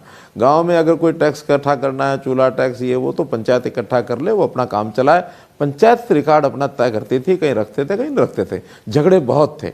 उन झगड़ों को समाप्त करने के लिए हमने कहा कि इसको रेवेन्यू रिकॉर्ड बनाया जाए, हर एक घर की रजिस्ट्री हो, और वो पहली बार तो पंचायत ग्राम सभा जो तय कर देगी वही होगी, बाद में जो रिकॉर्ड होगा उसके हिसाब से उस प्रॉपर्टी की आईडी बनेगी। उस आईडी के हिसाब से एक निश्चित जब उसका डॉक्यूमेंट बन जाएगा, फिर उसको ट्रांसफ़र करने में या कहीं उस डॉक्यूमेंट के ऊपर बैंक से ब्याज लेना है, मानो लोन लेना है, तो लोन भी मिल सकता है। कल को व्यक्ति के मन में आ जाता है कि ये मेरी प्रॉपर्टी है, कोई झगड़ा नहीं होता, विवाद नहीं होता। तो हमने सारा काम सारे प्रदेश में लाल डोरा खत्म करके स्वामित्व नाम से योजना, और केंद्र सरकार ने इसको पिकअप किया। आज सब प्रदेश स्वामित्व नाम से योजना बना रहे हैं कि हर पीस ऑफ लैंड की डॉक्यूमेंटेशन होनी चाहिए, रजिस्ट्री होनी चाहिए, उसका रिकॉर्ड बनना चाहिए, डिजिटलाइजेशन होनी चाहिए। यही विषय शहरों में था। शहरों में जितनी प्रॉपर्टी थी वहाँ हमने लोकल बॉडीज़ के जिम्मे लगाया था भी आप अपना हाउस टैक्स इकट्ठा करो। अब ध्यान में क्या आया कि यानी वहाँ इतनी फोर्स भी नहीं है, हाउस टैक्स कोई देता है कोई नहीं देता है, लोकल झगड़े बने रहते हैं, कहीं उनके विवाद रहते हैं कि कम है ज़्यादा है, एरिया कम है ज़्यादा है, कमर्शियल है डोमेस्टिक है। इसका एक बड़ी कंपनी को हमने काम दिया, कंपनी का नाम है याशी कंपनी। तो याशी कंपनी ने सारे प्रदेश का वो डॉक्यूमेंटेशन किया। लगभग 41 लाख ऐसी प्रॉपर्टी शहरों की आइडेंटिफाई की गई। ये पूरे हरियाणा की? पूरे हरियाणा की। उन्होंने डाटा तैयार किया, लेकिन बहुत सी शिकायतें उसमें आई, क्योंकि ये कई साल पहले योजना थी कि हर प्रॉपर्टी की आईडी होनी चाहिए। उसमें कई शिकायतें आई हैं, उन शिकायतों को दूर किया जा रहा है। पिछले दिनों में सारे प्रदेश से लगभग 3.25 लाख के लगभग शिकायतें मिली थी, वो हमने सारी ठीक कर दी हैं। फिर भी एक राउंड और चलाया कि किसी की अभी भी कोई कमी रहेगी तो करें। अब कई लोग तो जानबूझ के उस डाटा को छुपा के भी रखते हैं कि डाटा ठीक चला जाएगा तो हमारा टैक्स बढ़ जाएगा। अब टैक्स लोकल बॉडीज़ को काम आना है, प्रदेश सरकार उस टैक्स को नहीं लेती है, वो लोकल बॉडीज़ को, जहाँ नगर पालिका है, नगर परिषद है, नगर निगम है, उनको एक इनकम का सोर्स होता है। उस टैक्स को इकट्ठा करते हैं, उसको खर्च करते हैं सफाई में या कहीं छोटे मोटे कंस्ट्रक्शन के काम में। इसमें स्टेट देती है, सेंटर देता है, सब देते हैं, लेकिन लोकल इनकम भी इन इकाइयों की होना जरूरी है, और वो लोकल इनकम उस हाउस टैक्स से ही आती है। हाउस टैक्स अगर ठीक से प्रॉपर्टीज़ की कैलकुलेशन हो जाए, ठीक से एरिया पता लग जाए, तो हाउस टैक्स बहुत अच्छा बढ़ सकता है। उस काम को हम लगातार कर रहे हैं। हर एक प्रॉपर्टी की निश्चित एक आईडी होगी। पहले हाउस नंबर, गली नंबर, ये कहीं का कुछ सब अलग अलग चलता था। अब एक यूनिफॉर्म सिस्टम सारे प्रदेश का बनाया है कि यूनिफॉर्म तरीके से उस प्रॉपर्टी के आईडी की कोडिंग वो सब होगी। आईडी नंबर बताओ, पता लग जाएगा ये प्रॉपर्टी क्या है, कितनी बड़ी है, कितनी छोटी है। तो फिर उनका क्या होगा जिनकी प्रॉपर्टी रामू, मोनू, सोनू, गंगू, ये चिंता उनको है, ये ये चिंता उनको है। और बहुत सी चीज़ें अब जब निकल करके आ रही हैं तो उसमें से रिजल्ट सामने आ रहे हैं। हाँ, एक बात ठीक हो गई है, कम से कम आगे इस प्रकार की प्रॉपर्टीज जिसने खरीदनी उसी का नाम होती हैं, वो सोनू मोनू का नाम नहीं होती हैं। ये हो गई जितनी हुई थी, अब वो झगड़े पड़े हैं। इसमें कुछ बातें ऐसी भी जो अनअप्रूव्ड कॉलोनीज हैं, उन अनअप्रूव्ड कॉलोनीज में भी हमने चेक किया कि अनअप्रूव्ड कॉलोनी नहीं बनने देंगे। जो बन गई हैं उनको अप्रूव करेंगे, उसके लिए सर्वे चल रहा है, उसके लिए सारा डाटा इकट्ठा किया जा रहा है, उसको हम बहुत जल्दी अप्रूव करने वाले हैं। मैं ब्रेक ले रहा था, लेकिन अनअप्रूव्ड कॉलोनीज, आप पानीपत चले जाइए, सोनीपत चले जाइए, करनाल चले जाइए, ये जो बिल्डर्स लॉबी है, जिन लोगों ने जमीनें काटी, प्लॉट्स काटी हैं, अब लेने वाला आदमी उतना ज्ञानी था नहीं, उसने ले लिया कि कम पैसे में है। अब वहाँ इंफ्रास्ट्रक्चर है नहीं, क्योंकि वो अनऑथराइज्ड कॉलोनीज हैं, तो सीवरेज का काम नहीं होगा, तो ये नहीं होगा, तो पानी का पाइपलाइन नहीं जाएगा। अब ये लोग फंस गए। सरकार क्यों नहीं ऐसी कॉलोनीज, वो एक दिन में कटती तो नहीं है और वो आसमान में भी नहीं कटती है, लेकिन सरकार उसको रोक क्यों नहीं पाती है? अब रोकने के लिए जो काम किया हमने, उसी में जो रजिस्ट्रियां बंद की हैं, अब अनअप्रूव्ड कॉलोनी की कोई रजिस्ट्री नहीं होगी। लेकिन कहीं कहीं ये जो तहसीलदार और बाकी सब लोग जो रजिस्ट्रियां कर गए, जिनके ऊपर केस बने, जो आप कहते हैं कि हाँ इतने रजिस्ट्रियां हुई हैं और इतने लोग फंसे हैं, वो इसी कारण से फंसे हैं। हमने जब कानूनी रजिस्ट्रियों को बंद किया, फिर भी कुछ लोगों ने अंदर अंदर रजिस्ट्रियां, पैसा लेना, ये करना, वो सब करते रहे। उनकी सबकी छानबीन हुई तो हज़ारों रजिस्ट्रियों की चेकिंग हुई है, सैकड़ों तहसीलदार उसमें फंसे हुए भी हैं। अब उसका कोई रास्ता तो निकालेंगे ही, ऐसा नहीं कि नहीं निकालेंगे। सिस्टम को हम पैरालाइज तो नहीं कर सकते, सिस्टम को तो आगे तो चलाना ही है, लेकिन आगे अब रजिस्ट्री कोई नहीं होगी। अब रजिस्ट्री जो अप्रूव्ड कॉलोनी है उसी में होगी, या एग्रीकल्चर लैंड है उसकी होगी, रेजिडेंशियल हो अथवा कमर्शियल हो अथवा इंडस्ट्रियल। और जो अनऑथराइज कॉलोनीज जो बन गई, उनको अप्रूव करने के लिए हमने रजिस्ट्रेशन शुरू किया है। अभी लगभग 1200 कॉलोनीज के आसपास रजिस्टर हो गई हैं, क्योंकि उसमें बड़े छोटे इनकम वाले लोग हैं, हाँ, छोटी सी प्रॉपर्टी भी है और उनकी जान फंसी हुई है। उन सब में अब सर्वे चल रहा है कि गली कितनी है, गली कहीं ऐसा तो नहीं है अनहाइजेनिक सिस्टम हो, या गली में कभी कोई गाड़ी भी जानी हो और कोई कल को दुर्घटना हो जाए तो वहाँ कोई पहुँच ही ना सके। आखिर कहीं पुलिस की ज़रूरत पड़ती है, कहीं फायर ब्रिगेड की ज़रूरत पड़ती है, कहीं और, तो कम से कम गलियों का छोटा मोटा साइज़ ठीक हो। तो ऐसी सारी चीज़ों को ठीक करके उनको अप्रूव करने के लिए हमारा काम शुरू हो गया है। तो अब बहुत जल्दी हम जो शहरी हैं बस्तियां, वो भी जो शहर से बाहर टाउन कंट्री प्लानिंग के माध्यम से कुछ कॉलोनीज जो हैं अप्रूव करेंगे। वो हमारा सिस्टम सारा चालू हो गया। 1200 की लिस्ट बन गई है। फिर भी ये 1200 करने के बाद और भी रजिस्ट्रेशन कराएंगे कि जो उसके बाद भी और बनी होंगी, उन सबको एक पैरामीटर बना करके उसको अप्रूव करेंगे। चलिए एक छोटा सा ब्रेक ले रहे हैं और मुख्यमंत्री जी अहमदाबाद से आए। अहमदाबाद में रिकॉर्ड तोड़ बीजेपी की जीत हुई है। वहां शपथ ग्रहण था, जलसा था भारी, लेकिन एक जलसा शिमला में भी हुआ, एक जलसा दिल्ली में भी होने वाला है। गुजरात तो बहुत दूर है हरियाणा से, लेकिन बाउंड्रीज पे जो दो स्टेट हैं, इधर दिल्ली और उधर हिमाचल, वहां गड़बड़ हो गया। क्यों और क्या 2024 में इन दो स्टेट्स का असर यहां पड़ेगा? पंजाब पहले से ही दूसरे के पास है। और आप जानते हैं मैं तो आदत से मजबूर हूं, मेहमान हमारे होते हैं, अब सूखा सूखा अगर खाना खिलाया जाए, बिना नीम का पत्ता, बिना मिर्च मसाला, तो ना आपको आनंद आएगा ना हमारे गेस्ट को आनंद आएगा। गुजरात से घूम कर आए, बड़ा भारी जलसा था, रिकॉर्ड तोड़ जीत हो गई। वहाँ के आप ओथ शिरोमणि में गए, शपथ ग्रहण समारोह में गए। पड़ोस में भी पहाड़ पे एक शपथ ग्रहण था शिमला में, और इधर दिल्ली में भी होने वाला है। पंजाब में पहले ही हो गया, राजस्थान में कांग्रेस की सरकार है, वहाँ क्या होगा आगे देखते हैं। तो ये जो चारों तरफ से घिरे एक छोटा सा एरिया यूपी वाला है, बाउंड्री जो बीजेपी के पास है, इधर भी आप साफ हो गए, न रिवाज बदला न रीत बदली। और दिल्ली तो 15 साल के बाद आम आदमी पार्टी ने वहाँ से उखाड़ दिया। अब 2024 में हरियाणा है, आप गुजरात घूम रहे हैं, आपकी नज़र शिमला और दिल्ली और पंजाब पे नहीं जाती क्या? शशि जी देखिए, सब प्रदेशों की अपनी अपनी परिस्थितियाँ होती हैं, अपनी अपनी राजनीति होती है, वहाँ के अलग अलग से सारे सिस्टम बने होते हैं जी। अब मैं बाकी प्रदेशों की इतनी गहराई से बातें आपको बता सकूं ये तो शायद संभव नहीं होगा, लेकिन मैं अपने प्रदेश की बात जरूर आपको बताता हूँ। जिन बातों की तरफ आप इशारा कर रहे हैं जी, उस तरफ अगर मैं भी आपको बताऊं तो ये कोशिशें तो हरियाणा में भी बहुत हो रही हैं। आखिर दूर मत जाइए, तो चल ही रहा है। दूर मत जाइए, आदमपुर में जिस भाई की आप बात कर रहे हैं वो भाई 1.5 लाख वोट में से 3500 वोट लेकर के दुम दबा के भागा जी, उससे आगे तो नहीं बढ़ पाया। इससे पहले भी जब जब यहाँ आए हैं तब यहाँ तो कुछ मिला नहीं और मिलेगा भी नहीं। उसका कारण है जिस प्रकार की राजनीति दिल्ली में हो रही है, पंजाब में हो रही है, उस प्रकार की राजनीति हरियाणा के लोग स्वीकार करने के लिए तैयार नहीं है। हरियाणा का व्यक्ति स्वाभिमानी है, मुफ्त की बात को कभी भी स्वीकार नहीं करता है, मुफ्तखोरा नहीं है। इसको अपने शरीर पर, अपनी बुद्धि पर, अपने हाथों पर इसको विश्वास है।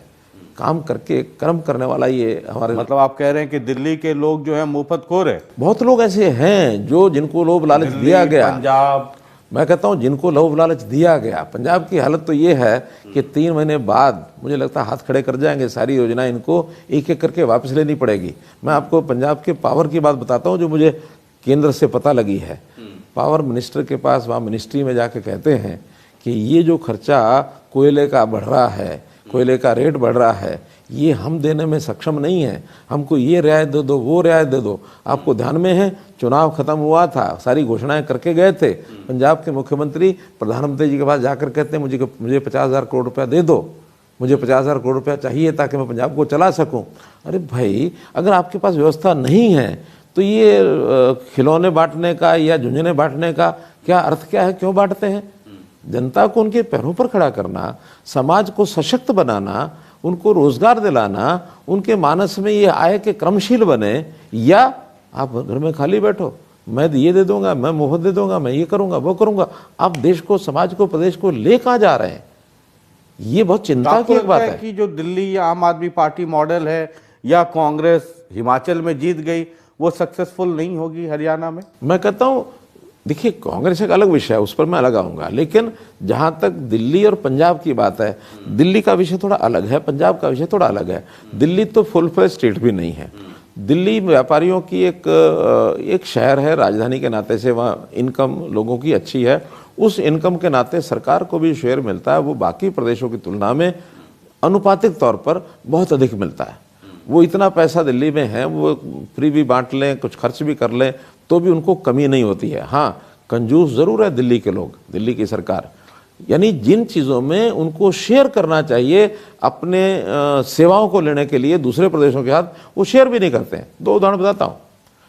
हमें जो पानी है यमुना में से, उनको 750 क्यूसेक उनका हिस्सा है, लेकिन सुप्रीम कोर्ट ने एक बार कहा कि यहाँ की आवश्यकता ज़्यादा है, ये 2 रिजर्वायर भर के रखिए, बदले में जो चार्जेस लेने वो चार्जेस लीजिए। अब वो 1019 क्यूसेक यानी 269 क्यूसेक पानी ज़्यादा जा रहा है, उसका पैसा उनको साल के साल देना चाहिए। पिछले कई सालों से पैसा नहीं दे रहे, करोड़ों रुपए बकाया है। हम मांगते हैं, नहीं देते हैं। क्यों? पानी तो हमको चाहिए। सुप्रीम कोर्ट ने कहा भी, सुप्रीम कोर्ट ने पैसा भी कहा।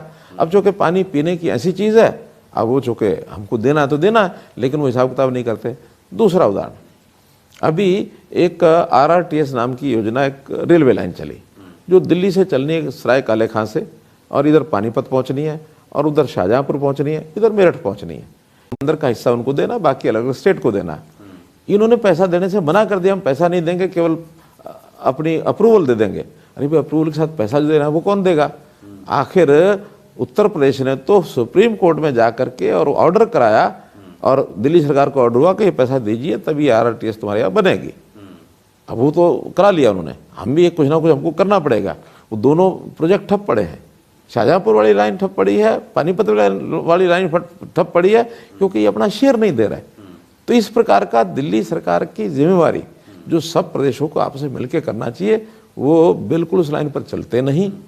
लेकिन एक वर्ग ऐसा दिल्ली में जो खास करके मूल रूप का दिल्ली का नहीं है, बहुत बड़ा वर्ग है, वो बाहर से वहाँ के बसा है, लेबर का काम करते हैं, बाकी सब करते हैं, वो छोटी छोटी चीज़ों में भी उस लालच में आकर लेकिन मनोहर लाल जी, जो कई पॉलिटिकल एनालिस्ट हैं जो दिन रात गुना भाग, इसका क्या मतलब, उसका क्या मतलब जो कहते हैं, वो ये कहते हैं कि पंजाब में भी शुरू में जब आम आदमी पार्टी गई तो बड़े छोटे से तरीके से अंदर घुसी और उसके बाद सरकार बना ली। गुजरात जो बीजेपी का गढ़ है, जहाँ से माननीय प्रधानमंत्री जी आते हैं, शाह साहब, अमित शाह साहब आते हैं, वहां भी अगर कोई पार्टी जाती है और पहली दफा में 12, 13, 14% वोट ले लेती है, 5 सीट ले लेती है, तो ये चिंता का विषय नहीं है क्या? नहीं है, मैं बताता हूँ। देखिए, लोकतंत्र में पॉलिटिकल पार्टियों का अपना अपना हिस्सा होता है। एक कांग्रेस का भी सब जगह शेयर तो अपना है ही है। बीजेपी का शेयर एवर हाईएस्ट इस बार वोट मिला है गुजरात को। गुजरात में कभी भी इतना वोट 52% नहीं मिला था। 52% वोट बीजेपी ने पिछले वोट से पहले वोट बढ़ाया है। इसका मतलब है कि आम आदमी पार्टी को बीजेपी का वोट नहीं मिला है, कांग्रेस का वोट है वो शिफ्ट किया है। कांग्रेस की बात को कहती भी है कि हमारा वोट जो है वो उन्होंने काट लिया है, ले लिया है, कर लिया है, तो इसलिए वहां किसी प्रकार का कोई खतरा नहीं है। हिमाचल में कोई आम आदमी पार्टी गई नहीं है। हिमाचल में आज से नहीं, पिछले जब से हिमाचल बना है तब से एक वहाँ के लोगों का, उनकी जागरूकता कह लीजिए, उनकी सेंसिटिविटी कह लीजिए, वो हर बार बदलते हैं। और इस बार भी नारा ये वहाँ का था उन लोगों का कि अब की बार जो है फिर रिवाज को हम लेकर के जाएंगे। हमारा प्रयत्न था कि नहीं भी हम एक अच्छा जो काम हमारी सरकार ने भी किया है, केंद्र सरकार ने भी किया है, हमारी सरकार रिपीट होनी चाहिए। लेकिन अंतर कितना रहा, कितने परसेंट का? बहुत मार्जिनल डिफरेंस रहा, 1% का। कुछ प्रदेशों की ऐसी तासीर बनी होती है, मध्य प्रदेश उसमें से बाहर निकला है, वरना आज से 15 साल पहले मध्य प्रदेश में भी सन 67 से लेकर के और 2000 शायद 2 या 3 तक, उसके बाद तो लगातार इस बार भी तो मध्य प्रदेश में कांग्रेस की सरकार थी। एक ही %, लेकिन हाँ ठीक है 1%, लेकिन फिर बाद में सरकार आपकी हो गई, वो अलग बात है। मध्य प्रदेश में भी 1% का इधर से उधर 1-2% आता जाता रहा है। यही चीज हिमाचल में 1% इधर से उधर जाती रहती है, कोई हार नहीं। तो बाई एंड लार्ज मैं आपको ये समझूं कि आम आदमी पार्टी आपका कंसर्न इसलिए नहीं है कि जो वो खाएगा वो कांग्रेस का ही खाएगा। मैं कहता हूँ आगे चल करके वो एक्सपोज होने वाले हैं, वो किसी का भी खाने की स्थिति में नहीं रहेंगे। जनता उनको, जैसे हिमाचल में उन्होंने नकार दिया, जैसे मैं गुजरात में भी नकारना ही कह रहा हूँ, क्योंकि अब जो फ्रस्ट्रेटेड वोटर होता है, जिसको लगता है कि हमको तो बीजेपी का विरोध ही करना है, अब विरोध करना तो इधर नहीं जाएगा उधर नहीं जाएगा। पंजाब की भी स्थिति क्या है, पंजाब में भी एक वैक्यूम था। उस वैक्यूम में वहाँ के लोग कांग्रेस से नाराज थे, वहाँ के लोग अकाली दल से नाराज थे, बीजेपी वहाँ थी नहीं। अल्टीमेटली एक सेक्शन ऐसा था कि नया प्रयोग करना है, नया प्रयोग करते ही और आम आदमी पार्टी को ले आए। पार्टी आते ही राज्य में विद इन मंथ्स जो इनकी अपनी सीट थी, जहाँ से खुद भगवंत मान मेंबर पार्लियामेंट थे, वो हार गए, संगरूर हार गए। तो इसका क्या माने? कोई स्थायित्व उस विचार में नहीं है। 2024 में प्रयोग लोग कर रहे हैं, वो हो रहे हैं, लेकिन कहीं कुछ नहीं होने वाला। नहीं ठीक है कि वो कांग्रेस का चंक ही खाती है। पंजाब में भी कांग्रेस को ही रिप्लेस कर दिया, दिल्ली में भी कांग्रेस को ही रिप्लेस कर दिया, तो आपके लिए ठीक है। और अगर गुजरात में भी कांग्रेस का वोट बटा तो बीजेपी की सीट भी बढ़ी। हालांकि जो वोट परसेंटेज है मोर देन 50% तो अपने आप में एक बड़ा आंकड़ा है। कांग्रेस को 2024 के लिए आप कैसे देखते हैं? हरियाणा में आपके मित्र हुड्डा साहब को, अब तो बंसल साहब भी गए जो हरियाणा के इंचार्ज थे, अब उनके मित्र ही आ गए, प्रदेश अध्यक्ष भी उनके मित्र, वो खुद भी अपने मित्र। तो एक कहते हैं कि जैसे कैप्टन अमरिंदर को एक जमाने में दिया गया था फुल फ्लेजेड अधिकार, चार्ज, पावर पंजाब में, वो दे दिया गया हरियाणा में हुड्डा साहब को ऑलमोस्ट, जो देख के लगता है। ये कैसे देखते हैं आप फिर 2024? और आदमपुर उसका एग्जाम्पल है, जहां पे लग नहीं रहा था कि जेपी चुनाव लड़ रहे हैं, लग रहा था दीपेंद्र हुड्डा चुनाव लड़ रहे हैं। देखिए, हर पार्टी का अपनी कोई ना कोई बैकग्राउंड होती है, उनका एक कार्य पद्धति का एक तरीका होता है। बीजेपी का एक तरीका है, कांग्रेस का अपना एक तरीका है। बीजेपी का जहाँ तक तरीका है, बीजेपी अपनी कार्य पद्धति, अपनी विचारधारा और जो काम कर रहे हैं, जो उपलब्धियां, उसके हिसाब से नीचे से लेकर ऊपर तक बढ़ती चली आ रही है और लगातार बढ़ रही है सारे देश में। एक आध प्रांत ऊपर नीचे आगे पीछे जाता है, इसको मैं कोई बीजेपी का कोई बहुत बड़ा नुकसान हो गया ऐसा नहीं मानता हूँ। इसलिए लगातार बढ़ रही है, कांग्रेस लगातार कम हो रही है। कांग्रेस की कार्य पद्धति वो किसी विचारधारा से जुड़ी हुई नहीं है, किसी कार्य पद्धति से जुड़ी हुई नहीं है। कांग्रेस हमेशा जो आज तक खाती रही है, इनके जो डिफरेंट सेगमेंट्स हैं, डिफरेंट ग्रुप्स हैं, डिफरेंट लीडर्स हैं, उनकी अपनी अपनी एक पकड़ होती है और उस पकड़ के कारण से जितने भी इनके लीडर होते हैं वो सब मिल करके अपने सारे सिस्टम को बना करके अपनी सरकारें चलाते रहे हैं। यहाँ भी 6-8 ग्रुप हैं, ऐसे बाकी प्रदेशों में भी ग्रुप रहे हैं। जब ये सारे ग्रुप बाद में आखिर होते हैं इकट्ठे, पहले लड़ते भी हैं, बाद में इकट्ठे भी होते हैं, सरकारें भी बनाते रहे हैं। लेकिन जैसे जैसे निराशा का वातावरण कांग्रेस में गया है और कांग्रेस के लोग इन सब लोगों को साथ लेकर चलने की स्थिति में नहीं रहे हैं, वैसे वैसे कांग्रेस का डिक्लाइन और ज़्यादा हुआ है। हरियाणा में भी यही होगा।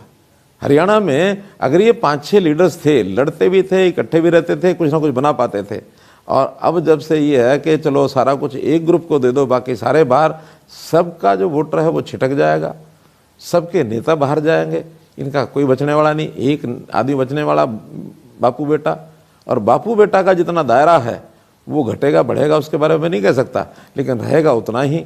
तो जो ये 6-7 ताकतें मिलकर के अपना कुछ बनाने की स्थिति में होती थी, वो क्षीण हो गई, खत्म हो गई। और इसलिए कांग्रेस का जो हाल होगा 24 में, अब मैं अगर खुद कहूँगा कुछ तो शायद आपको लगेगा कि भी विरोधी पार्टी इसलिए कह रहे हैं। आप स्वयं अपने साथी मीडिया के लोगों से अनुमान लगवा लो, इसका एनालिसिस कर लो, कांग्रेस बहुत डाउन जाने वाली है। अच्छा भाई, आप जब ये कह रहे हैं ना बाबू बेटा का रह जाएगा, बाकी सब लोग बिखर जाएंगे, तो मैं कहीं बिखर गए हैं, तो मैं कहीं पे बैठा हुआ था, चर्चा हो रही थी, तो आपके 8 साल के टेन्योर पे बात हो रही थी, तो किसी ने बड़ा ही एक एग्जाम्पल देके कहा कि मनोहर लाल जी भाई हरियाणा में 2-3 लाल रहे, देवी लाल जी है ना, भजन लाल जी, बंसी लाल जी, अब मनोहर लाल जी हैं। तो उसने कहा कि देखिए देवी लाल जी के जितने लाल हैं वो आजकल मनोहर लाल जिंदाबाद कर ही रहे हैं, भजन लाल आजकल मनोहर लाल जिंदाबाद उनके जितनी पीढ़ी के लोग हैं अब कर ही रहे हैं, एक बंसी लाल बच गए, वो भी व्हाट्सएप यूनिवर्सिटी में खूब चलता रहता है। कई बार मैं किरण चौधरी से पूछता भी रहता हूं, बोलते अरे शशि भाई आप क्या ये बार बार फोन करते हैं, ये क्या वो लाल भी मनोहर लाल जिंदाबाद कर पाने की, मुझे पता है आप उस पर कुछ कहेंगे नहीं, क्योंकि व्हाट्सएप यूनिवर्सिटी में, सोशल मीडिया में ये हर, जैसे वो आपका चल रहा था ना भी मुख्यमंत्री वाला, ये भी खूब चलता रहता है। देखिए राजनीति में संभावनाएं बहुत होती हैं, कोई संभावनाएं असीम होती हैं, कोई कम नहीं होती हैं। भविष्य के घर में क्या छिपा हुआ ना आप बता सकते ना मैं बता सकता हूँ, बस इतना ही मेरे लिए काफी है। पता है ना, भविष्य में कुछ भी हो सकता कुछ भी होता है, वो तो क्या पता कल को सब मिलकर के ही और प्रदेश को आगे चलाएंगे। नहीं ठीक है, इतना ही काफी है, ये तो मतलब अकलमंद के लिए इशारा काफी, इतना ही काफी है। आप गठबंधन, on a very serious note, आप गठबंधन सरकार चला रहे हैं, इसके पहले 5 साल आपने इंडिपेंडेंट बीजेपी को पूर्ण बहुमत था। अगर मैं आज 2022 के फेयरवेल के वक्त और 2024 की को स्वागत करता हुआ 2023 के मुहाने पे खड़े होकर के ये आपसे पूछूं, गौर कीजिएगा कि 2022 का फेयरवेल और 2024 का स्वागत करता हुआ 2023 के चौराहे पे खड़ा होकर ये पूछूं कि वो 5 साल मनोहर लाल जी का जो कि फुल मेजॉरिटी, एब्सोल्यूट मेजॉरिटी वाली सरकार थी और यहां पर सहारे वाली सरकार है, क्या डिफरेंस है? देखिए ये बात ठीक है कि जब एक ही पार्टी की सरकार होती है तो हम अपनी पार्टी के मैनिफेस्टो के हिसाब से, विचारधारा के हिसाब से, या जो भी जनता के नाते से हमको बताना होता है वो सब मिल करके और एक विचार के साथ चीज़ें बता सकते हैं। लेकिन जब इस प्रकार की गठबंधन की सरकार होती है, और मैं उसमें एक चीज जोड़ देता हूं, आपसे बात होती है या हरियाणा सरकार से जुड़े हुए लोगों से, अधिकारियों से जब बात होती है तो वो बहुत जोर शोर से administration at your door step, ये एक बड़ा, मुझे भी बड़ा फैसिनेटिंग ये टर्म लगता है, जैसे लोकदल वाले या चौटाला साहब कहते हैं सरकार आपके द्वार, तो administration at your door step यानी कि पूरा प्रशासन आपके दरवाजे पे खड़ा।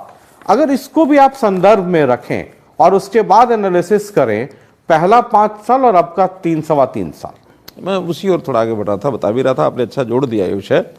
जैसे मैं बताया कि भी पहले कभी गठबंधन में हम भी एक छोटे पार्टनर के रूप में और सरकारों में रहे हैं, चाहे वो चौधरी देवीलाल जी की सरकार में रहे, हमने चौधरी ओम प्रकाश जी चौटाला की सरकार को बाहर से सपोर्ट किया, 1 बार किया, 2 बार किया, 3 बार किया, और फिर चौधरी बंसीलाल जी की सरकार में भी हम शामिल रहे। अब इस बार हम एक बड़े पार्टनर के रूप में और एक पार्टनर, दूसरे पार्टनर के नाते से अब जेजेपी जो है हमारे साथ है। जब कभी पार्टनरशिप होती है इस प्रकार की तो उसमें समय की आवश्यकता होती है। अगर किसी एक पार्टी का मेजोरिटी आ जाती है तो अलग विषय होता है, लेकिन जब मेजोरिटी नहीं आती है तो फिर 2 लोगों को मिलकर चलना होता है। अब ये विषय जब आदरणीय अटल बिहारी वाजपेयी जी थे और जब 20-21 पार्टियों का गठबंधन एक चला था, उस समय वो हमेशा कहा करते थे कि देखिए गठबंधन का अपना एक धर्म होता है, उस गठबंधन के धर्म में कभी कभी हमारे मन की सारी बातें पूरी नहीं होती, सामने वाले की भी माननी पड़ती हैं, कभी कभी सामने वाले की बातें ऐसी होती हैं उनको समझाना भी पड़ता है, भाई मिलके चलना है तो कुछ बातें आप छोड़ दो, कुछ बातें हम छोड़ते हैं, उसी में से एक टर्म निकलती है मिनिमम कॉमन प्रोग्राम, तो कॉमन मिनिमम प्रोग्राम के हिसाब से आगे बढ़ते हैं। तो ये सारी चीज़ें इस प्रकार से चलती हैं। बहुत बार छोटे मोटे डिफरेंसेस होते हैं तो उन्हें अंदर बैठ करके निपटाया भी जाता है। एक पार्टी रहती है तो उस प्रकार के डिफरेंस नहीं आते, लेकिन जब मल्टी पार्टी सिस्टम या दो पार्टियों का भी गठबंधन होता है, और अभी तो गठबंधन दोनों पार्टियों के साथ साथ हमारे साथ 8-9 इंडिपेंडेंट भी हैं। एक छोटा दल जो गोपाल कांडा का है उनकी पार्टी है, हालांकि एक ही एमएलए हैं, वो भी हमें सपोर्ट कर रहे हैं, और इंडिपेंडेंट भी हमें सपोर्ट कर रहे हैं। तो सबको साथ लेके चलने के लिए और एक बड़े मन से हम सारी चीज़ें करते हैं, एक एक से बात करते हैं, हमको कोई कठिनाई नहीं आ रही है। लेकिन कुछ बातों में जब अंतर आता तो बैठ के बात करते हैं। जैसे आपने भी थोड़ी देर पहले कहा कि ओल्ड एज पेंशन वो 5100 कहते हैं, हम 3000 कहते हैं। हो सकता है एक आध बातें और भी ऐसी कोई निकली होंगी, आगे निकलेंगी। तो ये अपनी अपनी पार्टी के काम करने का तरीका होता है और एक कार्य पद्धति होती है।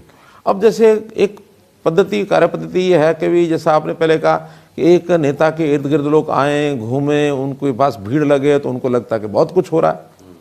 और एक हमारी पार्टी का जो सिस्टम बना है कि नहीं, सरकार की हर सेवा हमारे पास क्यों आए, हम उनको देने के लिए जाए।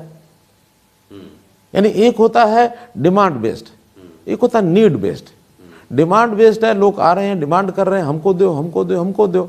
सरकार एक घोषणा करती है स्कीम की, प्रचारित करती है कि ये स्कीम है, बोलो किसको चाहिए। सब आते हैं लेने के लिए, अप्लाई करते हैं और वो भीड़ लगाते हैं, तब किसी को देते हैं, किसी को नहीं देते हैं। ज़रूरतमंद आ भी नहीं पाता है, वो घर बैठा, उसकी अप्रोच ही यहाँ तक है नहीं, उसको पता ही नहीं है कि किस योजना का लाभ कैसे लेना है। तो ये सिस्टम पहले चलते रहे। आज हमने सिस्टम किया नीड बेस्ड, कि नीड किसकी क्या है, उसके लिए परिवार पहचान पत्र बनाया, डाटा इकट्ठा किया, जिसकी ज़रूरत होती है उसके घर में जा करके वो चीज़ देते हैं। तो इसको कहते हैं शासन जो है वो आपके द्वार पर, सरकार आपके द्वार पर, at your door step, delivery at your door step. कि जो आदमी गरीब है हम ढूंढ निकाल रहे हैं, 1 लाख से नीचे के परिवार कौन कौन है पहचान करते हैं, वेरीफाई करते हैं, आओ भाई, बुला के लाते हैं। बहुत लोग कहते हैं आपने उनको लाभ दे दिया, आपने पारदर्शी नीति नहीं बनाई, आपने लोगों को बताया नहीं। हमने कहा हमने बताया है, हम गरीब को पहले ढूंढेंगे, पहले उसको देंगे, बाकी लोगों को जब मिलना होगा तब मिलेगा। अपने पैरों पर खड़े होने के लिए अपने आप करो, लेकिन उसके घर जाकर हमने इसके लिए सिस्टम बनाए। क्या, गांव-गांव में CSCs खोले, साझा सेवा केंद्र, कॉमन सर्विस सेंटर्स, फिर VLEs वहाँ बैठाए। उन VLEs को 4000 रुपया हर एक VLE को पहले सरकार की ओर से दिया कि आपका काम न चले तो भी आप 4000 रुपया लो, कुछ सरकारी छोटे मोटे काम करते रहो। फिर उनको इनकम होने लग गई है, छोटे मोटे काम जितने भी एप्लीकेशन देनी है, किसी को फार्म भरना है, इवन किसान को भी हम कहते हैं अपने गांव में बैठे बैठे हमको इन्फॉर्म कर दो कि आपने अपने एकड़ में क्या बोया है। वो बुआई अपनी बताता है, उसकी बिक्री उस हिसाब से हो जाती है, खराबा हो जाए तो पैसा उसको मिल जाता है। हमने उसको यहाँ नहीं बुलाया, हमने कहा कि तुम्हारा बैंक अकाउंट है ना, पैसा उसमें भेज देंगे। डीबीटी में लगभग 35-40 हज़ार करोड़ रुपया और हम लोगों के यहाँ खाते में डाल चुके हैं। जो पहले लोग कैश बांटते थे, लेने वाला मिल जाए ठीक है, नहीं तो उसके नाम का अंगूठा लगाना, हस्ताक्षर करना, पैसे जेब में डालना, अब उसके खाते में जाते हैं और सरकार का पैसा बचता है। पिछले जब से डीबीटी कार्यक्रम ने 4-5 साल से शुरू किया, 1300 करोड़ रुपया सरकार का बचा। घोस्ट बेनिफिशरीज वो पहचान हो गई, तो सरकार का भी लाभ, लोगों का भी लाभ। गलत नाम से किसी और के नाम का फायदा कोई नहीं उठा सकता। तो ये उनके घर में जाकर के जब चीज़ों की संभाल करते हैं तो उसमें से लोग भी प्रसन्न होते हैं, काम की सुविधा भी होती है। ये हमारी कार्य पद्धति है। हम तो नहीं चाहते कि भी कोई आदमी काम के लिए हमारे पास आए, यहाँ हम ही जाकर के करके आए। जिला शाह हमें हर जिले में जाकर के ये जो जन संवाद के कार्यक्रम करने शुरू किए हैं, समस्याएं यहाँ मत लाओ, मैं आपके पास आ रहा हूँ। और आने के बाद पहले उनके घरों से वो सारी समस्याएं ली जाती हैं, जितनी हल हो जाए उनको बता दी जाती हैं। जो नहीं हल हो पाती डिपार्टमेंट को देते हैं, यहाँ लेके आते हैं, फिर यहाँ से उनको फ़ोन करते हैं, आपको आने की ज़रूरत नहीं है, आप अपना टेलीफोन नंबर दीजिए, हम आपको बताएंगे आपकी समस्या कहाँ अटकी हुई है, काम होने वाला है कि नहीं होने वाला है, उनको घर बैठे बता देते हैं। तो इसलिए इसी को कहते हैं कि ये service at the door step. Adampur चुनाव हुआ, उसके बाद पंचायत चुनाव हुआ, उसको कैसे देखते हैं आप, उसके रिजल्ट को बीजेपी के परिप्रेक्ष्य में? देखिए, एक पंचायत चुनाव के बारे में अलग अलग पार्टियों के अलग अलग लीडर्स में अलग अलग बातें चलती हैं, और वो बात चलती है कि ये पार्टी की विचारधारा के हिसाब से चुनाव होना चाहिए या एक आपसी तालमेल से लोगों के मध्य में से जो कंसेंसस बन के आए वो जीत करके आना चाहिए। छोटे चुनाव हैं। अब छोटे चुनाव को सिंबल पर लड़े या न लड़े, ये एक हर एक पार्टी के मन में एक दुविधा बनी हुई है। कोई इसमें हमारा लेजिस्लेशन भी नहीं है कि चुनाव सिंबल पर लड़ना है कि नहीं लड़ना है। इसी उसमें से हमने भी इस बार इसको सारे चुनाव को सिंबल पर लड़ने के लिए कोई हमारा मन नहीं था। पंचायत को चुनाव सब इंडिपेंडेंट थे, पंचायत समितियों को चुनाव सब इंडिपेंडेंट थे, जिला परिषद के चुनाव कांग्रेस ने तो सिंबल पर बिल्कुल नहीं लड़ा। हमने भी अपने जिला इकाइयों पर छोड़ा था कि आपको अगर लगता है सिंबल पर लड़ना तो सिंबल पर लड़िए, नहीं लगता मत लड़िए। कुछ जगह पर लड़ना है तो कुछ जगह पर लड़िए। और ये आज से नहीं, पिछले कई वर्षों से मैं देख रहा हूँ जिला परिषद के चुनाव में यही प्रयोग चल रहा है। उसी प्रयोग में हमारे 7 जिले के लोगों ने कुछ जगह सिंबल, कुछ जगह सारे सिंबल वो लड़ा और उसमें से कुछ परिणाम निकले। लेकिन इसका ये अर्थ नहीं है कि जो 550 सीटों पर चुनाव था, ये तो 122 के लगभग हमने सिंबल दिए थे, लेकिन चुनाव तो 500 जगह पर था। तो 400 जगह पर जो जीते हैं वो कुल मिलाकर के वहाँ के एक विकास के नाते से उनको काम करना है। वो कोई उनको नीति बनानी नहीं, उनको लेजिस्लेशन बनाना नहीं, कोई उनको किसी विचारधारा के हिसाब से काम करना नहीं। उनको तो विकास के काम के नाते जो पैसा सरकार से आता है, प्रदेश सरकार से, केंद्र सरकार से या उनकी अपनी इनकम से, वो ठीक से लग जाए, या जो नीचे पंचायतों को जाता है वो ठीक से काम चले, उसका रिव्यू करना, उसका सुपरविजन करना, ये जिला परिषदों का एक ज़्यादा काम होता है। इसलिए उसको सिंबल पर जोड़ करके या विचारधारा के हिसाब से जोड़ करके कभी नहीं देखना चाहिए। हाँ, सामान्यतया सरकार के साथ लोग जुड़ के चलते हैं क्योंकि उनको विकास के नाते से सरकार की आवश्यकता होती है। हमारे साथ भी लोग हैं, पिछली बार भी हमारे साथ सब जुड़ के चले थे, इस बार भी सब हमारे साथ जुड़ के चलेंगे। तो इंडिपेंडेंट जो जीत जाए, जो सरकार है उसका ही हो जाता है वो। नहीं, उसके साथ मिलकर चलना अच्छा ही रहता है। हाँ, ठीक है कि एरिया का डेवलपमेंट, मैं तो कर रहा हूं, एक सरकार के सोच और एक समझ रहेगी, सरकार के साथ मिलकर चलना अच्छा ही रहता है। ठीक है। एक आखिरी सवाल सर, बहुत ज्यादा समय हो गया। आप एक लाइन, जिस दिन से आप मुख्यमंत्री बने उस दिन से कह रहे हैं हरियाणा एक, हरियाणवी एक, और समाज में समरसता रहे, ये बात आप कहते रहे। मैं कहता ही नहीं हूं, मैं इसका पालन करता हूं। साथ साथ आप जातीय सम्मेलन या महाकुंभ उसमें भी चले जाते हैं। देखिए, विषय हमारा नहीं है, विषय समाज के लोगों का भी होता है कि वहाँ समाज में क्या चलता है। आखिर मैं जो कह रहा हूँ उसका अर्थ यही है कि हम आपस में समाजों में भेदभाव नहीं करेंगे, लेकिन जो सामाजिक रचनाएं हमारे यहाँ बनी हुई हैं और उसमें कई जगह पर तो संवैधानिक तौर पर भी उनको मान्यता मिली हुई है, जैसे एससी समाज है, जैसे बीसी समाज है। बीसी को प्रदेश के लोगों ने ज़्यादा मान्यता दी है, एससी को केंद्र सरकार की ओर से मिला हुआ है, एसटी को भी केंद्र सरकार के मिला हुआ है, वो भी जातियाँ ही हैं। वहाँ कुछ उनको क्योंकि बैकवर्डनेस है तो उसका लाभ भी सुनिश्चित किए हुए हैं, तो अपने अपने हिसाब से वो भी करते हैं। और वोट के लिए परशुराम जी की भी जरूरत है। मैं क्या कह रहा हूँ, वोट का विषय नहीं है, लेकिन जब समाज अपने आप को कहता है कि हमारी ये आवश्यकताएं पूरी होनी चाहिए, ये कोई कार्यक्रम हमने ऑर्गेनाइज नहीं किया, ये समाज ने अपने आप ऑर्गेनाइज किया। उन्होंने कहा कि हम इस नाम से कार्यक्रम करना चाहेंगे और हमारे सारे लोगों की कुछ डिमांड्स हैं, आप इसमें आए, उसमें गया। लेकिन जाने के बाद मैंने कोई ऐसी कोई बात कही हो कि जो बाकी समाज के खिलाफ गई हो और उस समाज के हित में गई हो, ऐसा नहीं है। केवल उस समाज की जो आवश्यकताएं थी, हाँ, हर समाज अपने अपने जो भी उनके कोई भगवान होते हैं, जो देवता होते हैं, जो ऋषि महात्मा होते हैं, संत महात्मा होते हैं, उनको जो पूजते हैं, उसके हिसाब से उनकी इच्छा होती है इनका नाम थोड़ा सा और आगे बढ़े। तो उन्होंने परशुराम जी के नाम से, भगवान परशुराम जी के नाम से कार्यक्रम किया। इससे पहले भी महर्षि वाल्मीकि जी के कार्यक्रम के लिए मैं समाज में गया, गुरु रविदास जी के नाम से गया। सीएम रेसिडेंस का भी नाम आपने चेंज भगत कुटीर कुटीर वो हमने नाम रखा, कबीर कुटीर नाम रखा। तो ये समाजों के कुछ प्रतीक हैं या कुछ भगवान हैं, देवी देवता हैं, उनका सम्मान करना ये हमारा सबका काम है। और मैं ऐसा नहीं कि किसी एक में जाता हूँ, मैं सब में जाता हूँ। जो कोई बुलाए, हाँ, वहां जाकर के मैं उस जाति के लिए ऐसी कोई बात नहीं करता जिसका नुकसान किसी दूसरे को हो, दूसरे को नुकसान नहीं हो, सब में ताल। मैंने कल भी ये कहा कि ब्राह्मण समाज, भगवान परशुराम कोई एक समाज के नहीं थे, भगवान परशुराम सबके थे और सबके लिए उन्होंने काम किया। अन्याय के खिलाफ उन्होंने लड़ाई लड़ी, अन्याय सहन नहीं करते थे। और बल्कि ब्राह्मण समाज के बारे में मैंने कहा, ब्रह्म जानाति ब्राह्मणः, जो ब्रह्म को जानता वो ब्राह्मण है। भगवान के कोई जाने का, मिलाने का रास्ता कोई बता सके, जो शास्त्रों का ज्ञान रखता है वो ब्राह्मण है। ब्राह्मण कोई जन्म जाति से नहीं है। हर एक जाति का अपना अपना एक काम है।